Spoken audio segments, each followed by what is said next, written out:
This is the Lone Creator YouTube. We hope this video helps. You start by preparing the alternate account credentials and choosing the client. Open the Teams desktop app or navigate to Teams. Microsoft. Com. Once the app loads, make sure you sign out of the account currently active.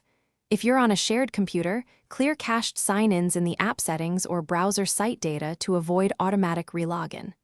Now click Sign In, then enter the other account email. This gets you into credential entry quickly and prevents overlapping sessions from blocking the new. Once done entering the email, supply the password and follow any multi-factor prompts. You'll see account type options. Choose work or personal as appropriate. If your account belongs to multiple organizations, make sure to pick the correct tenant from the list so you land in the right team's workspace. If the desktop app shows cached accounts, use Add Account instead of Switch to ensure a fresh session. Make sure to accept device permissions when asked. Those enable chat calls and notifications to work properly.